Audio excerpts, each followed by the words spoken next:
Bonjour à tous et bienvenue dans cette partie de la formation. Alors, nous avons vu comment filtrer les données.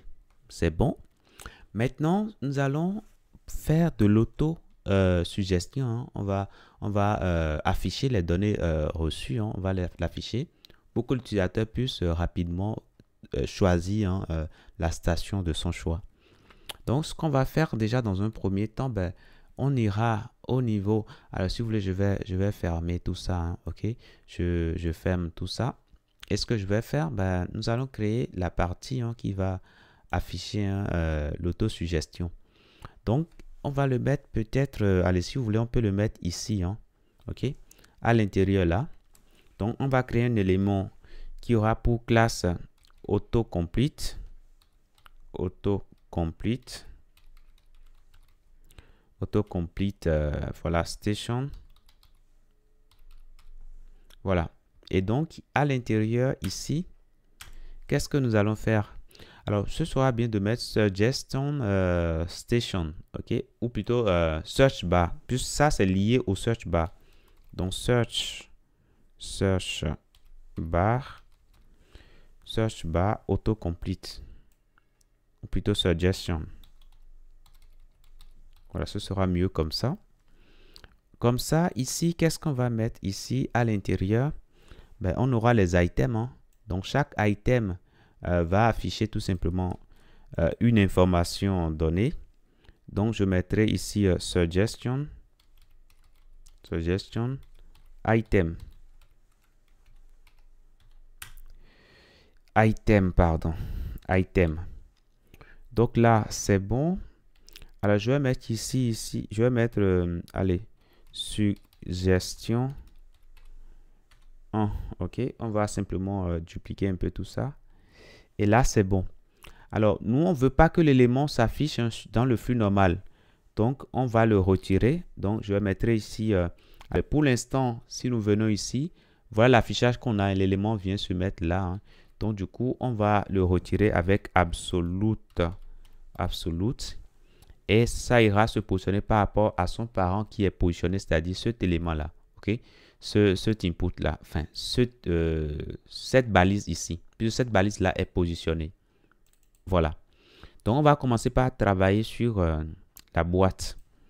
Donc, je prends la boîte et je viens ici.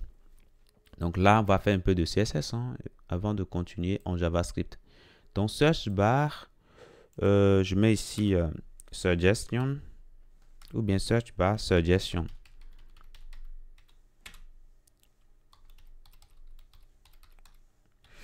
Alors, on va commencer ici par mettre déjà le conteneur background color. Background color, on mettra main white, hein, main white. Donc pour l'instant, c'est bon comme ça. On va le décaler vers le bas, hein. Donc je mettrai ici top. Top, je mettrai 65 pixels. Left, je mettrai 0. Donc si je reviens ici, voilà, l'élément est décalé vers le bas. Donc ça, c'est bon. Maintenant, au niveau de sa largeur, donc width, je dis que je prends 100% de la largeur de son parent qui est positionné. Donc là, c'est bon. Je vais arrondir également les bordures. Donc border, je mettrai 10 pixels, border radius, hein, pour arrondir. Border radius, 10 pixels. Là, c'est bon. Je vais mettre un peu de l'ombre autour. Donc, boss shadow. Attention, boss shadow. Et là, je mettrai 2 pixels, 8 pixels, 12 pixels. Et puis, RGB. On mettra ça, tout simplement. Donc là, il y a un léger, voilà, il y a de l'ombre autour. Donc là, c'est bon. Maintenant, qu'est-ce qu'on va faire encore maintenant? Bon, on peut mettre un petit padding, hein, à l'intérieur. Mais ça, on va revoir ça après au niveau des items. Maintenant, on va récupérer maintenant les items. Donc, je descends ici. Je mets ça et les items. c'est leur sélecteur, c'est ça, hein. Donc, je prends ça. Je viens là. Et qu'est-ce que je vais commencer par faire ici? Alors là, je vais commencer déjà par définir un léger padding. Donc, padding, je mettrai 5 pixels pour le haut et le bas, 15 pixels pour la gauche et la droite. Donc là, les éléments sont légèrement aérés. Maintenant, je vais définir une hauteur de ligne. Donc, line weight. Alors là, il faudrait que j'aille à la ligne 1.9. Pourquoi pas? Alors là, il faut que j'aille à la ligne. Voilà.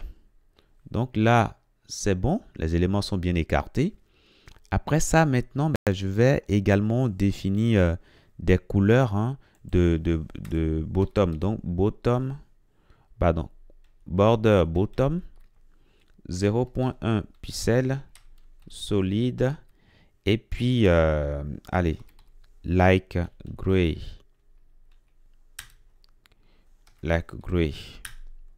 Donc là, c'est bon. Si je viens là, je trouve que c'est pas mal comme ça, hein. Je trouve que c'est pas mal. Et alors, qu'est-ce qui reste maintenant? Nous allons également dire, lorsqu'on vient sur l'élément, il faut qu'on ait l'impression qu'on peut cliquer. Donc, curseur, pointeur. Là, c'est bon. Maintenant, ce que je vais faire ici, si vous regardez bien ici, tous les éléments ont de bordure. C'est bon. Maintenant, allez, qu'est-ce qui reste à faire là? Quand on vient sur un élément, il faut que la couleur d'arrière-plan change. Okay? Donc, je vais prendre tout ça. Et je mettrai ici point over. Lorsqu'on survole cet élément-là, background color sera simplement égal à main like white. Voilà. Donc, si je reviens là, normalement, vous voyez, là, c'est mieux comme ça, je trouve. Hein. Je trouve que c'est mieux comme ça.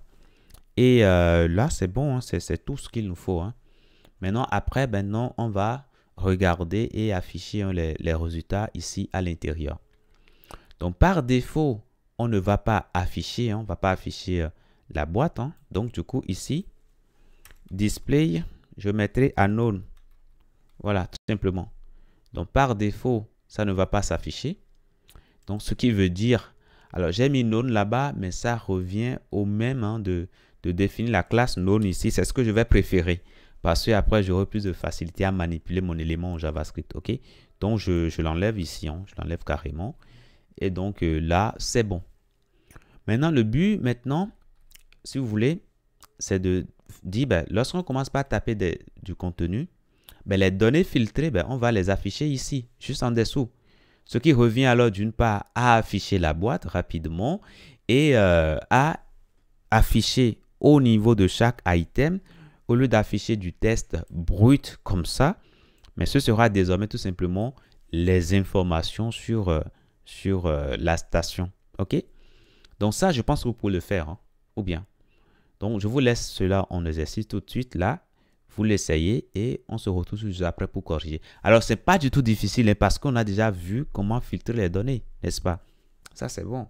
Maintenant, vous, ce qui vous revient maintenant, c'est d'injecter les données qui sont récupérées dans ces éléments-là.